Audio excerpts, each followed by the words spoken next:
Bienvenidos a cada uno de ustedes. Me presento, mi nombre es Karen Escobar, soy asesora de la empresa Anova Consultores y pues vengo con ustedes el día de hoy a comentarles un poco el tema sobre seguridad y salud en el trabajo. La inducción como tal es un requisito legal de la norma de la resolución 0312 y también del decreto único del sector trabajo, el decreto 1072 del 2015.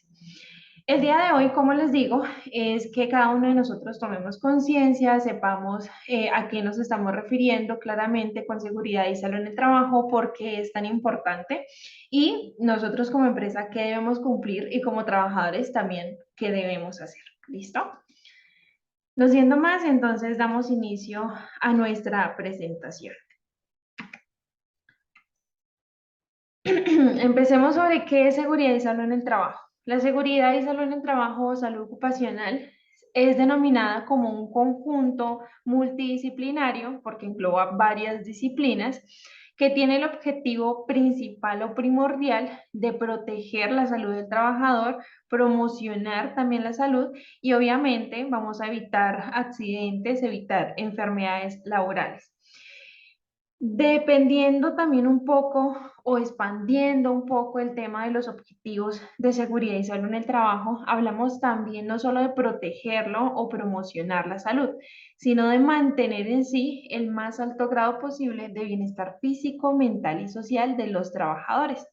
Ese bienestar mental viene a ser algo relativamente nuevo que viene con el decreto ley 1562, que es fundamental, ¿sí? Viene a cambiar todo este aspecto y dice, vengan, ya la salud mental, la parte psicosocial de nuestro trabajador es importante, es fundamental. Hablemos un poquito sobre nuestro marco legal. Tenemos el Código Sustantivo del Trabajo de 1950. Hagamos de cuenta que ese Código Sustantivo de Trabajo es básicamente nuestra constitución política, o sea, es nuestra norma de normas en seguridad y salud en el trabajo. El código sustantivo, digamos, no es de que hay un programa de seguridad y salud en el trabajo, ay, tengo que cumplirlo, no, pero también habla muchísimo del bienestar de nosotros los trabajadores. Viene a haber un pequeño cambio que lo trae la ley 2101 del 2021. Esa ley nos dice, venga, tenemos nosotros que respetar un poco el espacio de nuestros trabajadores. ¿Qué quiere decir? Que tenemos una ley de desconexión laboral, ¿sí? Esa ley viene y nos dice a nosotros, bueno, la jornada laboral se va a reducir unas horas, ¿sí? La jornada laboral, eh, digamos, pasa de ser 48 horas al 2023 a ser 47 horas a la semana. Básicamente eso es lo que nos dice la ley y que el empleador tiene básicamente como el derecho de ir mirando el cómo va a ir reduciendo esa jornada. ¿Listo? Tenemos la ley 9 de 1979 que nos expone a nosotros como un código sanitario y nos dice, bueno, los establecimientos de trabajo deben cumplir con baterías sanitarias, deben de tener agua potable, deben de tener una energía permanente. Bien.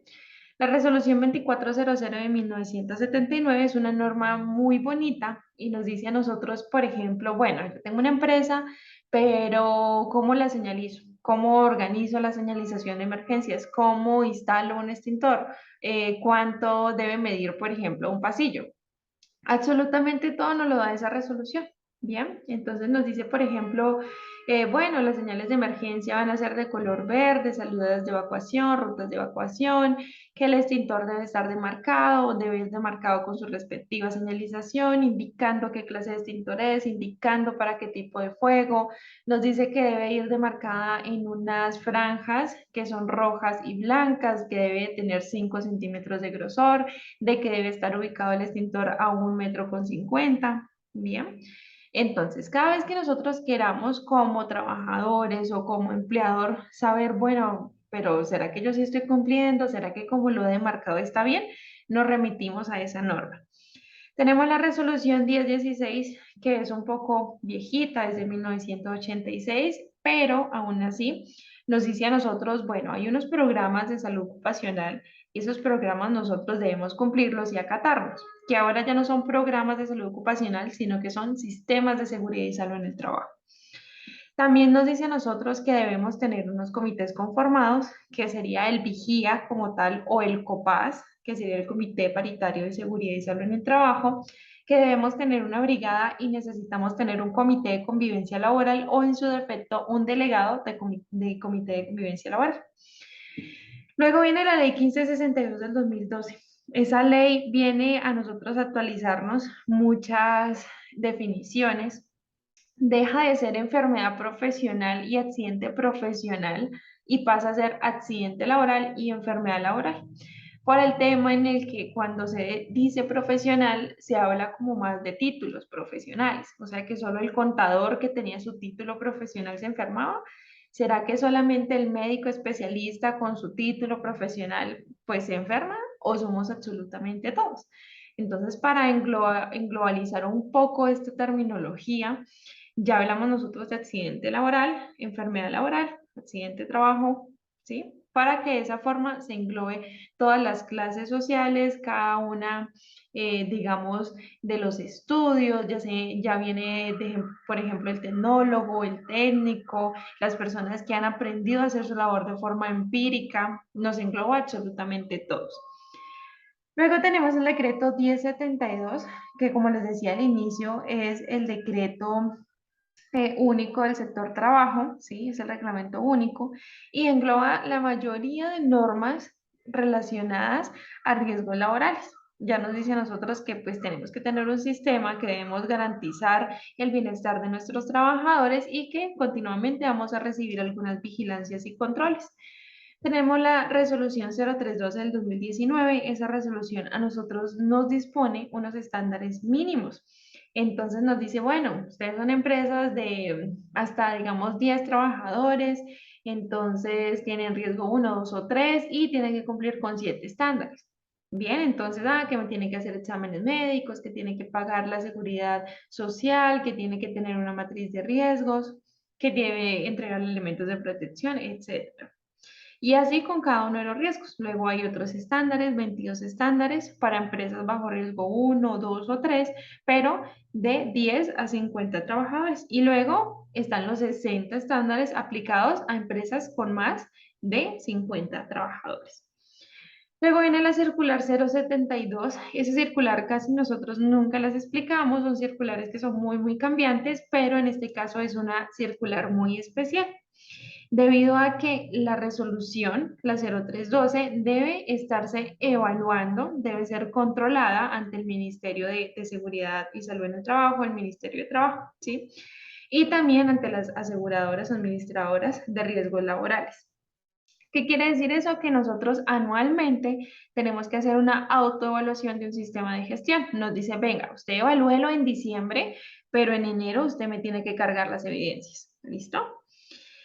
Tenemos la ley 2191 del 2022, ¿listo? Esa ley 2191 sí es la desconexión laboral. Ya nos dice a nosotros que se debe respetar los horarios de trabajo, que después de las 5 de la tarde, después de las 6 de la tarde, de las 7, bueno, de la jornada que ustedes tengan, pues ya el empleador no tiene como el derecho o la potestad para podernos, por ejemplo, solicitar un informe, recordarnos una visita, para colocarnos un trabajo extra, ¿listo? Nos protege a nosotros los trabajadores contra ese tipo digamos, acoso laboral, porque es contemplado como un acoso laboral según la nueva legislación, pero obviamente ese acoso debe ser demostrado.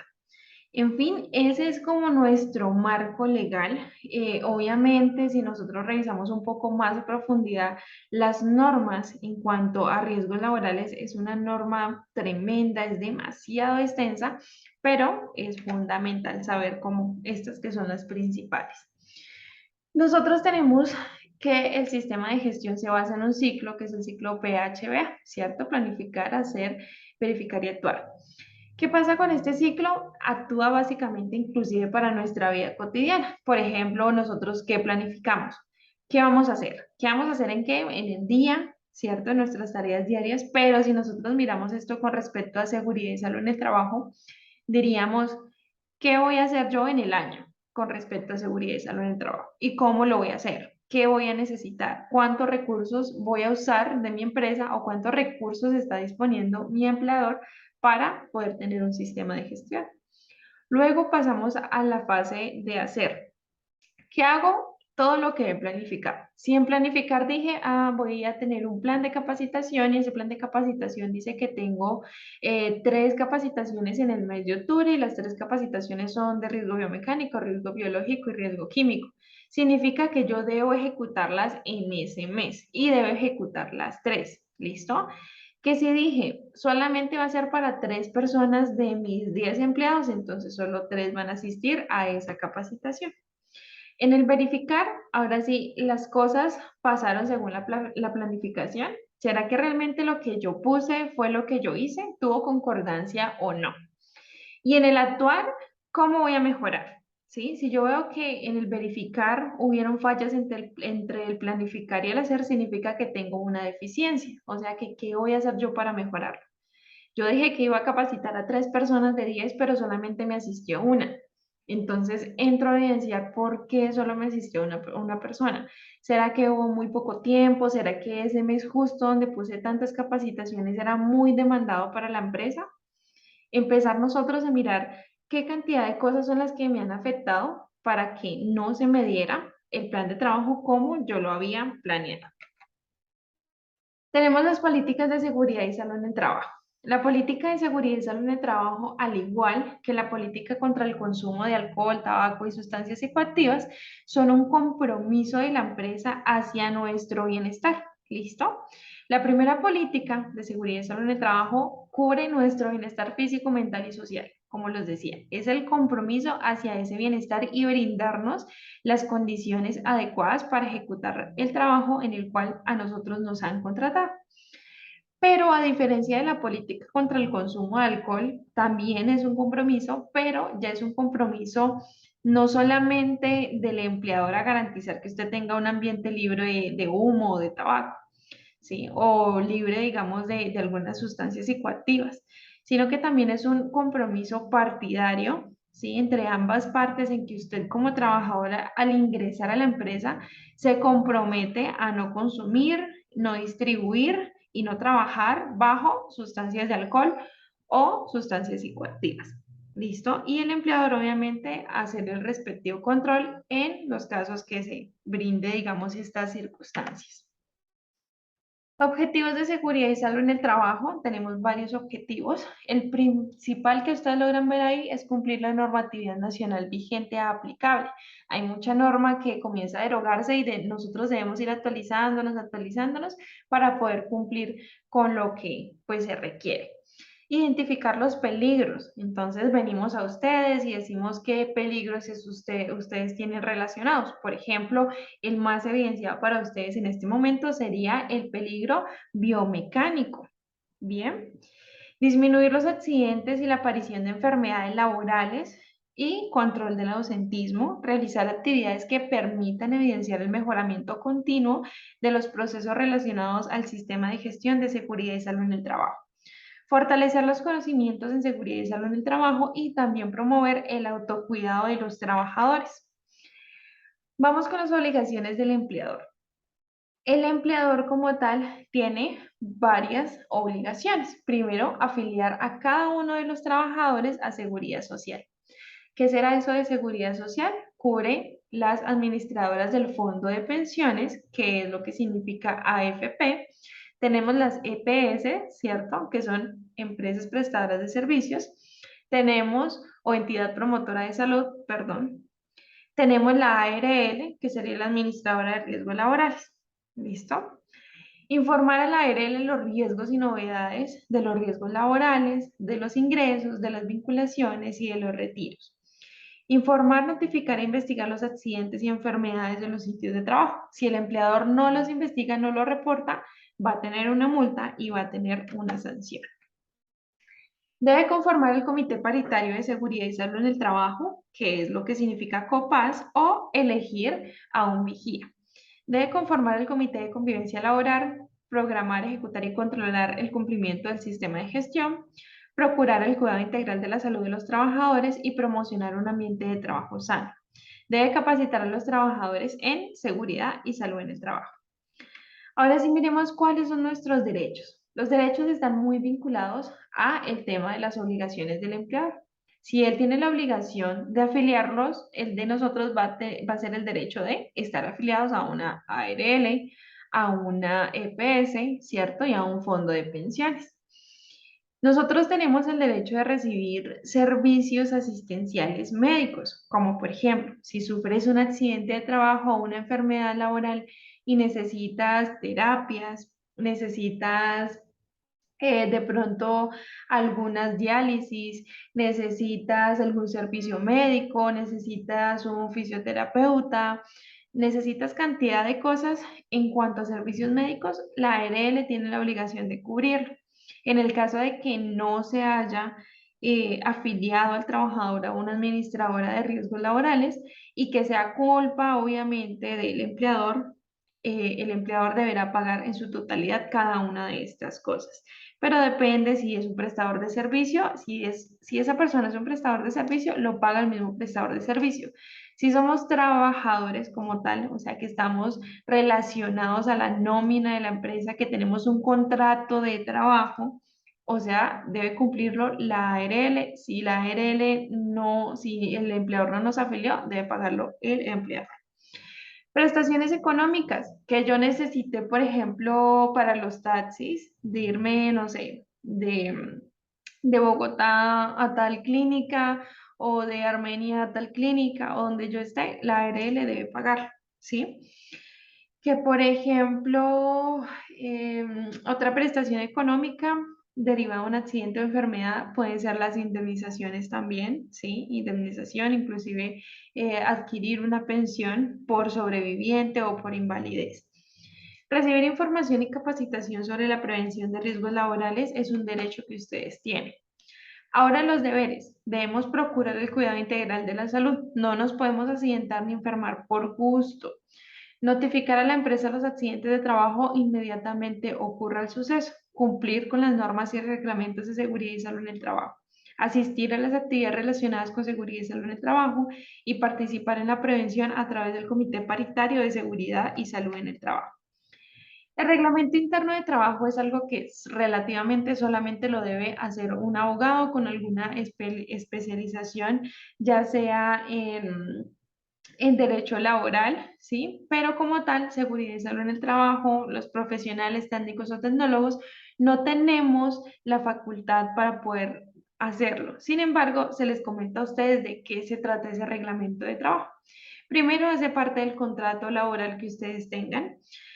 Habla sobre las jornadas de trabajo, los horarios de trabajo, los días de descanso y las vacaciones a las cuales ustedes tienen derecho, los permisos, cómo es el proceso para poder sacar un permiso en la empresa, la regularidad y seguridad en el trabajo, derechos y deberes de los trabajadores, derechos y deberes de la empresa, sanciones disciplinarias, prevención de acoso laboral y el procedimiento interno de solución.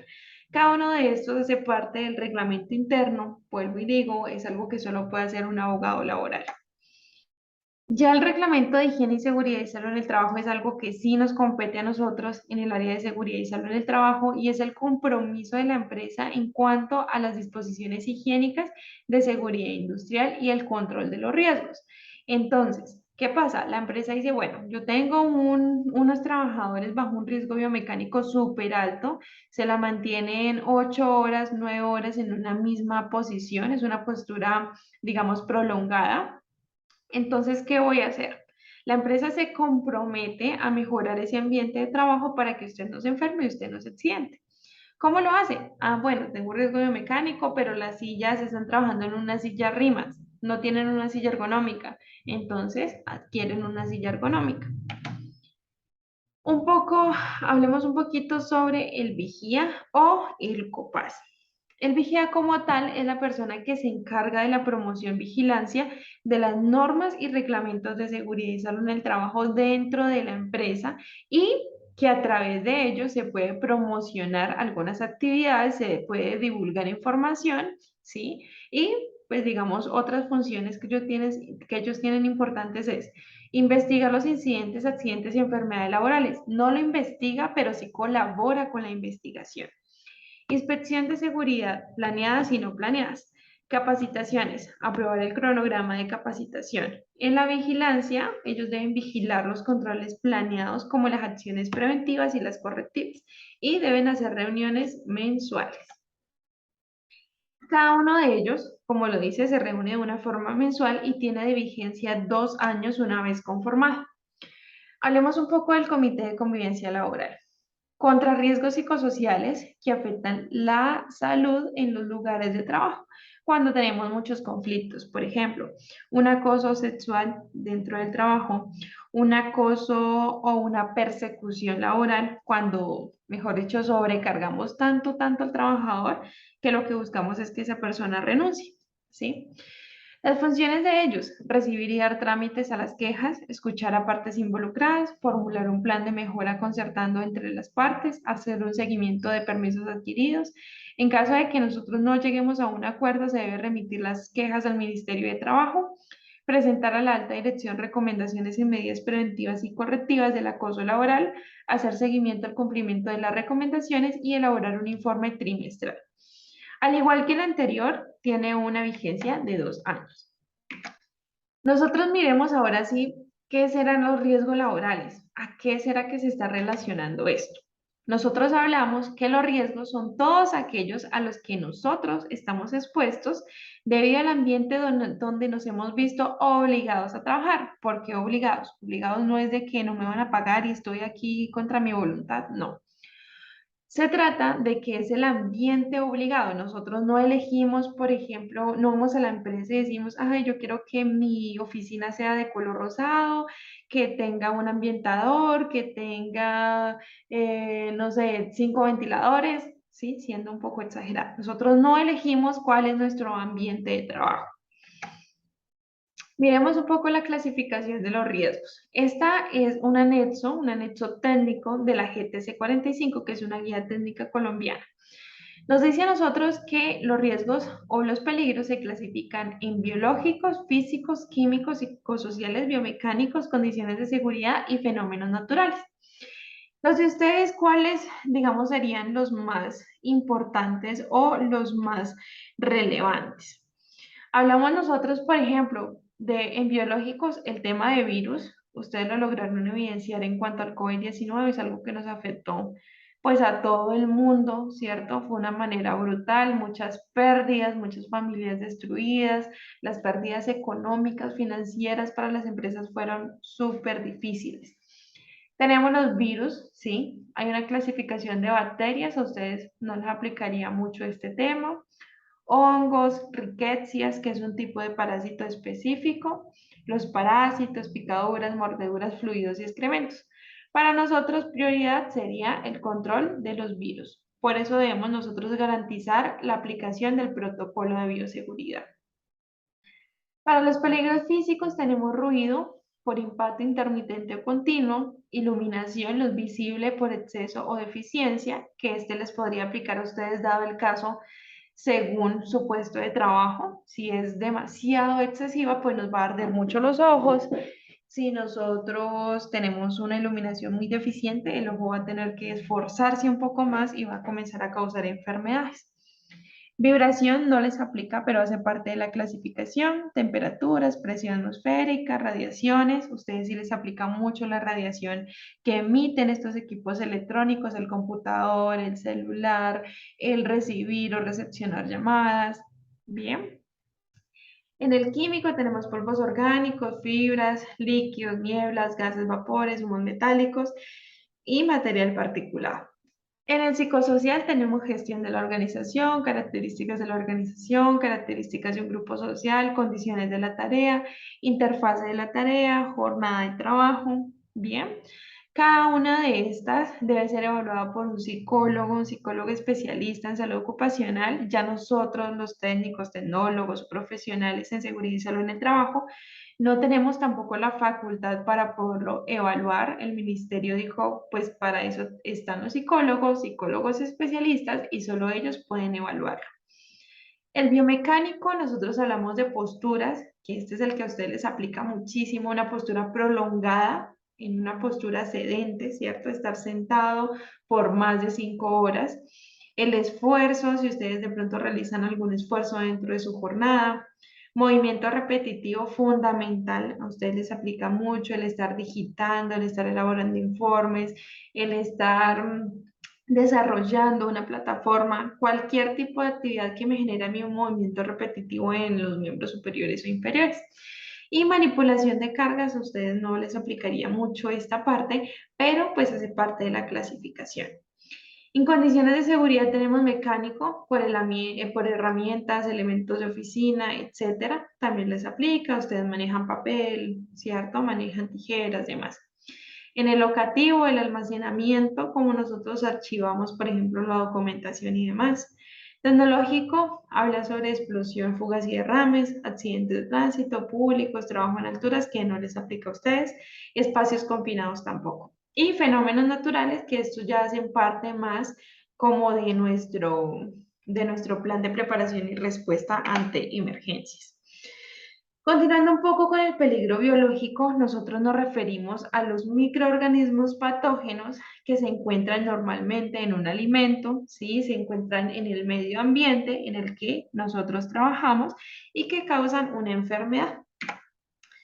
Aquí de nuevo tenemos la clasificación, tenemos hongos, virus, bacterias, parásitos y las otras que ustedes lograron evidenciar allá. Nuevamente, ¿qué es importante? Aplicar el protocolo de bioseguridad. En el peligro químico a ustedes no les aplica, pero sin embargo, supongo que alguien le hace mantenimiento al computador, supongo que ustedes deben rellenar, digamos, la impresora con las tintas y demás. Eso también es una sustancia química y debemos tener cuidado. Aquí está alguna clasificación, tenemos salpicaduras, gases, vapores, material particulado. Estas son las vías de ingreso para ambos, tanto para el biológico como para el químico. Tenemos la vía cutánea, ¿cierto? Cuando nosotros, por ejemplo, nos aplicamos una crema o algo y obviamente la piel absorbe, ¿cierto? Absorbe lo que nosotros le hemos aplicado. De esa misma forma se expone nuestro cuerpo a los peligros biológicos y peligros químicos. La parenteral es cuando hay una herida, ¿sí? Entonces, por ejemplo, tenemos un uñerito, nos cortamos con algo y tocamos una sustancia química, así sea el jabón de lavar manos, por ahí nos ingresa la sustancia química. La respiratoria, obviamente, por nuestras fosas nasales, por nuestra boca, llega a todo a nuestro tracto respiratorio, los alveolos, ingresa a todo nuestro torrente sanguíneo y hace como todo el circuito para lograr una intoxicación. Por eso es importante, si ustedes están cerca a un laboratorio, a alguna exposición de químicos concentrados, lo ideal es usar un respirador, una mascarilla adecuada. Digestiva, cuando nosotros comemos algún alimento que esté contaminado o comemos al lado de, por ejemplo, un contenedor de basura o comemos al lado de donde se generan sustancias químicas, donde hay vapores, donde hay gases, demás. ¿Cuáles son las medidas para mitigar esto? Utilizar elementos de protección personal, leer siempre las etiquetas de seguridad que están en la parte posterior de cada sustancia química, no realizar nunca el trasvase de productos, cumplir con las normas de higiene personal, no comer, ni fumar, ni beber en un área de riesgo químico. El peligro biomecánico es el que les digo, a ustedes les aplica demasiado. Tenemos manejo de cargas, digamos, el manejo de cargas aplica mucho cuando nosotros hacemos levantamiento como tal de cargas. Sin embargo, inclusive cuando ustedes levanten un lapicero, cuenta como una manipulación de cargas.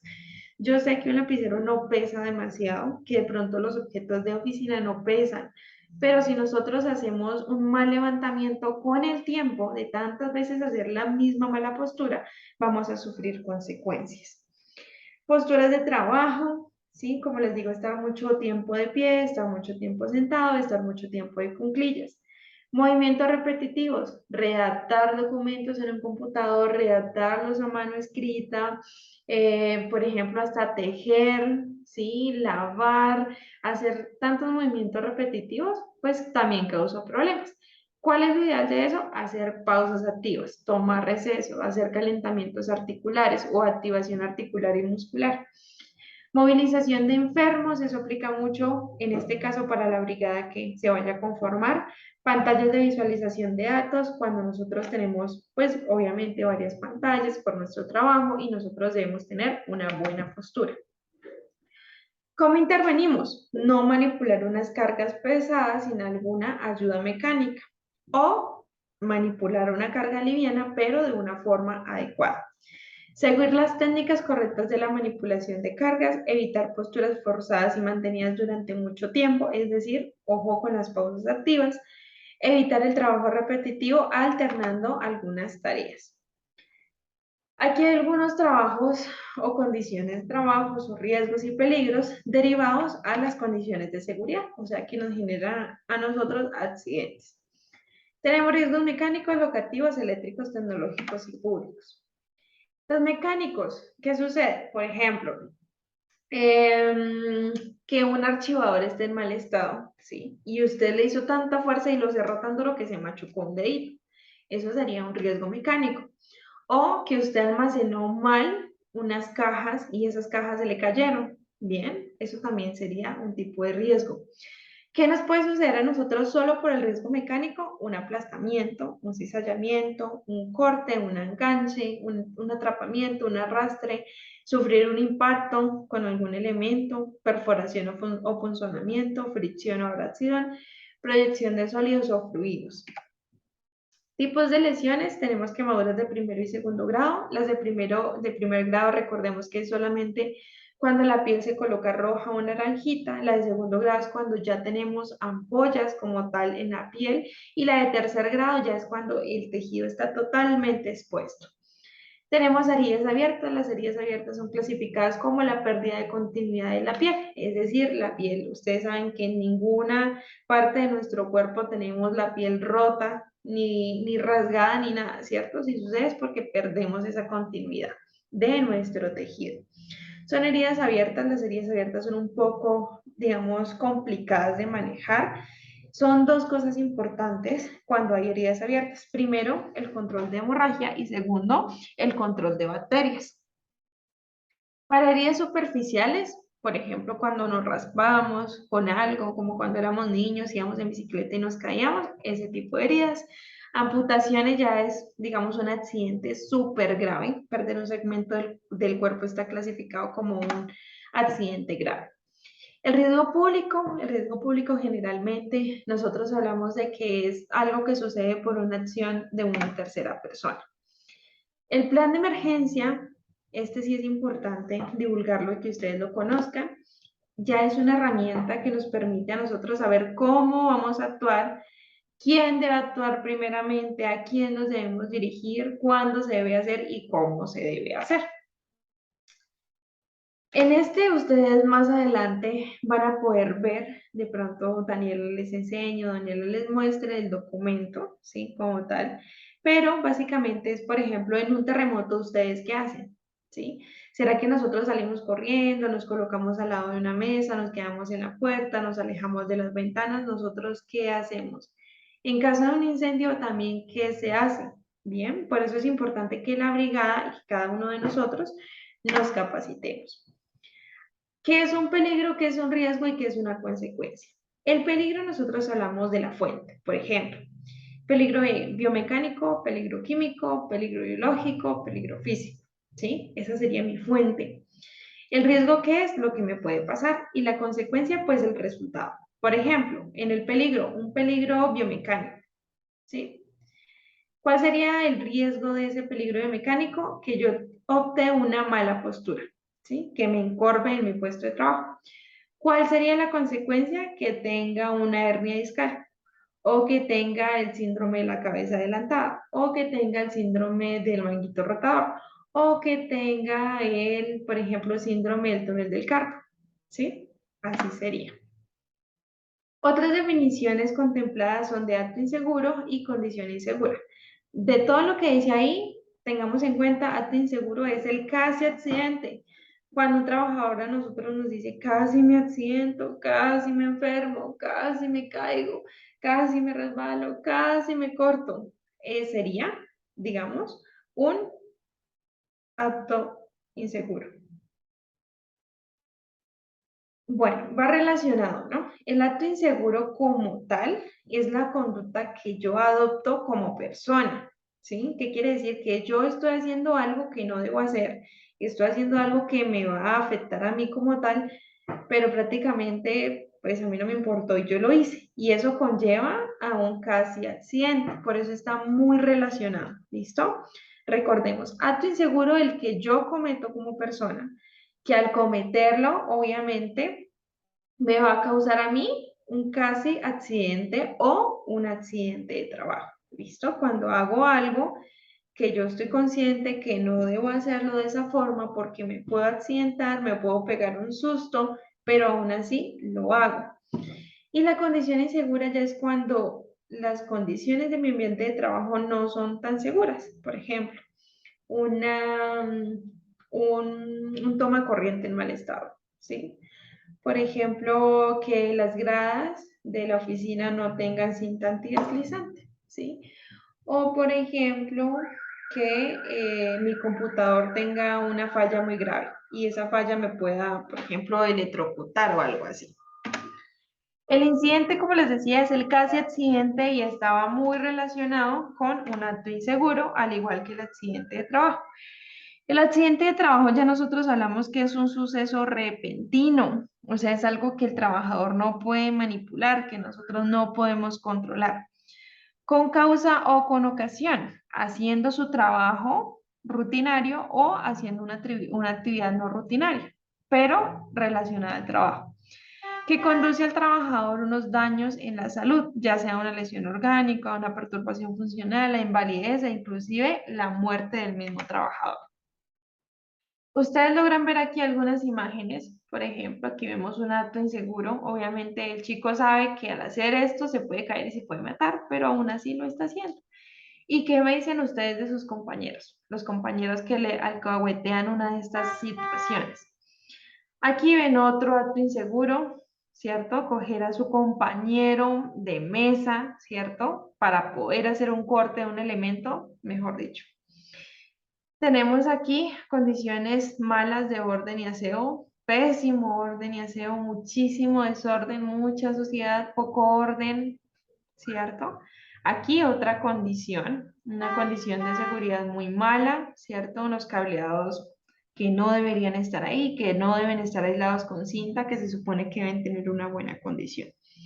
Unas condiciones de higiene deficientes, ¿sí? Moho, mugre, suciedad. Vamos con el tema del reporte del accidente de trabajo. Primero se reporta al jefe inmediato, ¿sí? O al jefe directo.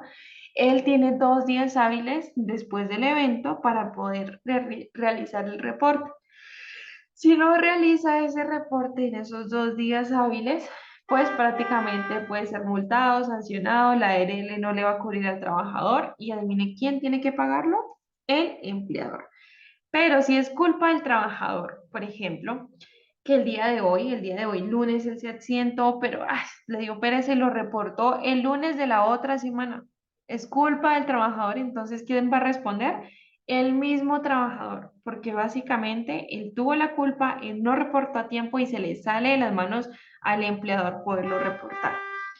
Inicio de investigación del accidente laboral, se tienen 15 días para que podamos investigar.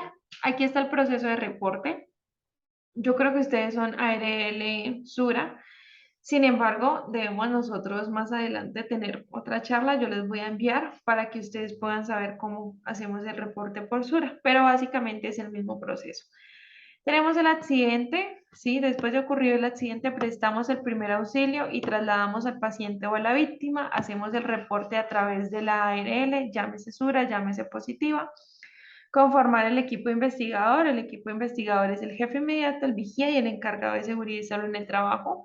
Luego de eso recolectamos la información. Para recolectar la información se requiere y se recomienda que se realice de una. O sea, apenas esté pasado el evento, recolectar la información. Entre más días pasen, la información no va a ser tan eficiente, no va a ser tan rápido, no va a ser tan verídica. Desarrollar el análisis de causas, hay unas metodologías, por ejemplo, hay una de una espina de pescado, hay una del árbol de causa y hay otra de un 5 por qué. Compromiso y adopción para las medidas de prevención. Ya nosotros hicimos la investigación, reportamos, bla, bla, bla. Ahora sí nosotros nos comprometemos. Que el compañero se accidentó porque la silla que le dieron le faltaba una rueda. ¿Cuál va a ser el compromiso? Hacerle el mantenimiento a esa silla y a todas las sillas, inspeccionar todas las sillas. Que si la de un compañero estuvo mal, de pronto la de los demás también estén igual. Bien. Realizar el plan de acción, pues ejecutamos lo que hicimos y ahora sí le hago seguimiento. ¿Funcionó o no funcionó? ¿Se me volvió a accidentar o qué pasó? Y se elabora el informe final. Ahora un poco sobre la enfermedad laboral. La enfermedad laboral hablamos de que es lo contraído como el resultado de una exposición de factores de riesgo. Es algo que no se da de la noche a la mañana. O sea, no entré a trabajar el día de hoy lunes y me enfermé y tengo una enfermedad laboral al día martes o al día lunes de la otra semana. No. Las enfermedades laborales son una exposición prolongada a un factor de riesgo. Quiere decir que se demora mucho tiempo en verse y desarrollarse. Por eso, como empleador es importante, haga el examen de ingreso, haga el examen periódico y haga el examen de egreso o de salida. Aquí tenemos las multas y sanciones.